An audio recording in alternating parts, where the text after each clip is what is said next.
Selamat datang dalam video presentasi kami kali ini.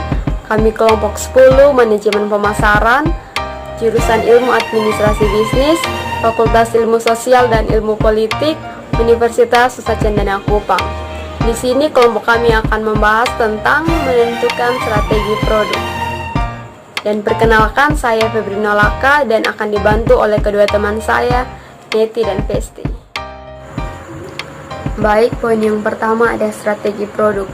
Strategi produk dimaksudkan untuk mempengaruhi konsumen baik dalam jangka pendek maupun dalam jangka panjang. Dalam jangka pendek, strategi produk baru dimaksudkan mempengaruhi konsumen agar mencoba produk. Sedangkan dalam jangka panjang, strategi produk dirancang untuk mengembangkan kesetiaan kepada merek dan mendapatkan pangsa pasar yang lebih besar.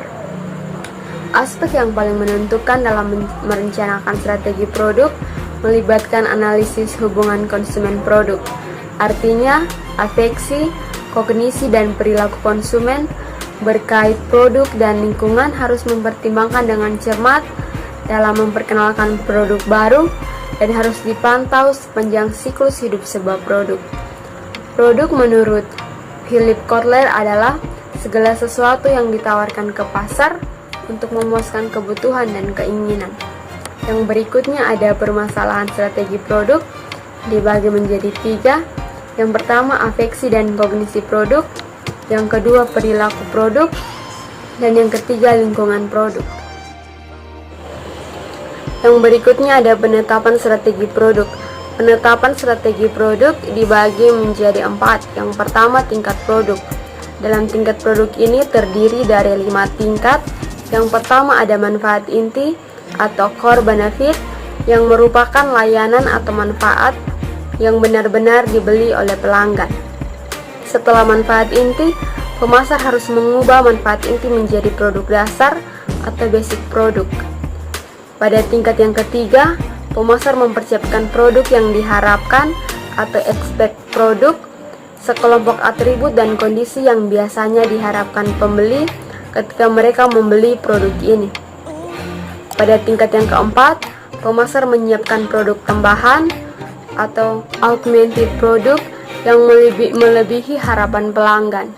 Di negara-negara maju, positioning merek dan persaingan terjadi pada tingkat ini. Pada tingkat yang kelima, ada produk potensial atau potensial produk yang mencakup semua kemungkinan tambahan dan transformasi yang mungkin dialami oleh sebuah produk atau penawaran di masa depan. Poinnya yang kedua ada klasifikasi produk. Dulu pemasar mengklasifikasikan produk berdasarkan ketahanan atau durabilitas, keberwujudan, dan kegunaan konsumen atau industri. Setiap jenis produk mempunyai strategi bauran pemasaran yang sesuai. A. Ketahanan atau durability dan keberwujudan atau tangibility.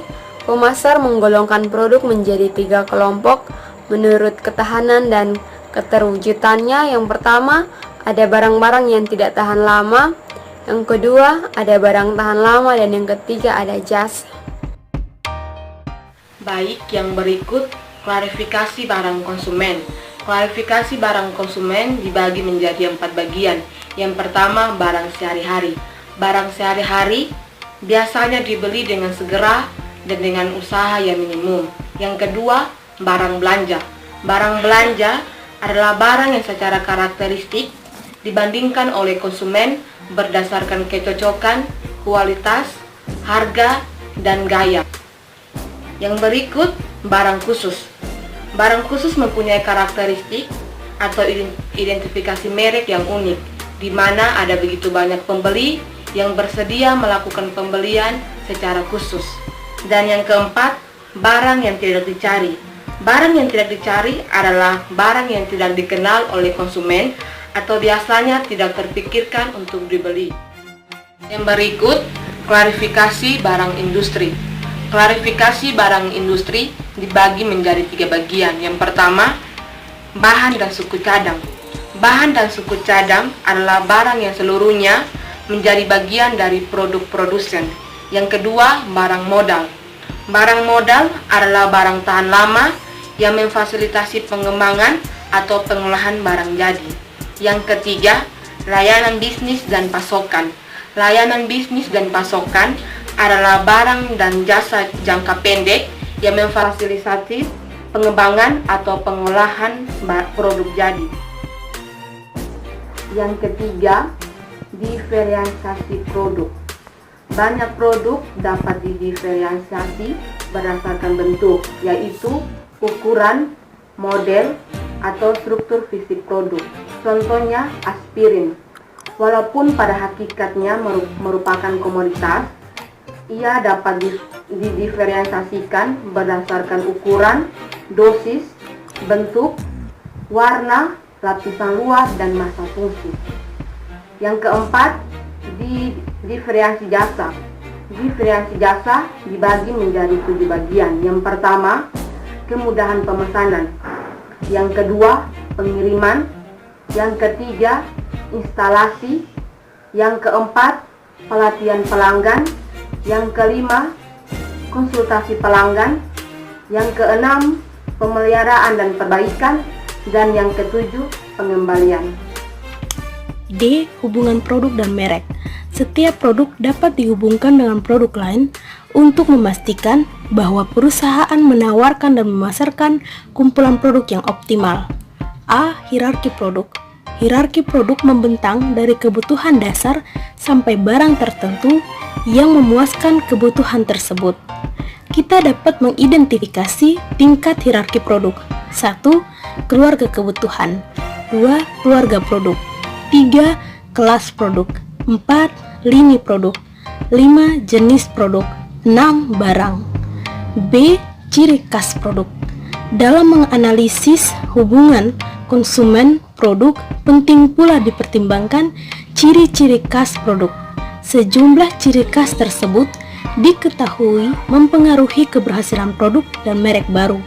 Masing-masing ciri khas tersebut yaitu A. Kecocokan, B. Keterujian, C. Keteramatan, D. Kecepatan, E. Kesederhanaan, F. Keuntungan kompetitif, G. Simbolisme produk. Daur hidup produk terdiri dari 4 tahap.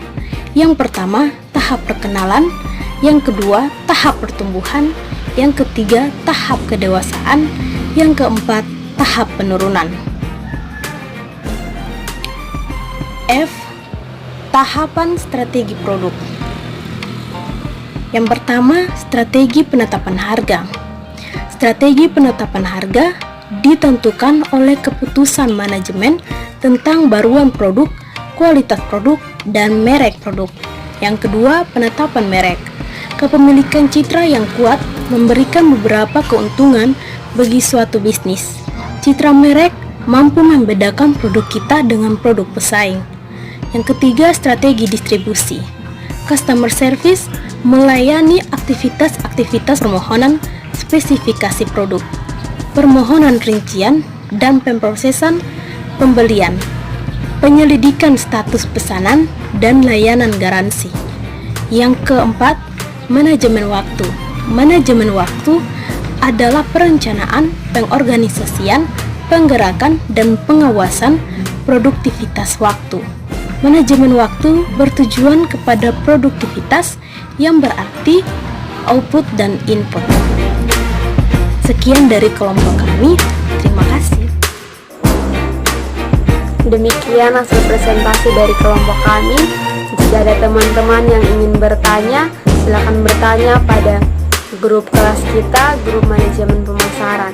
Atas perhatiannya kami ucapkan terima kasih.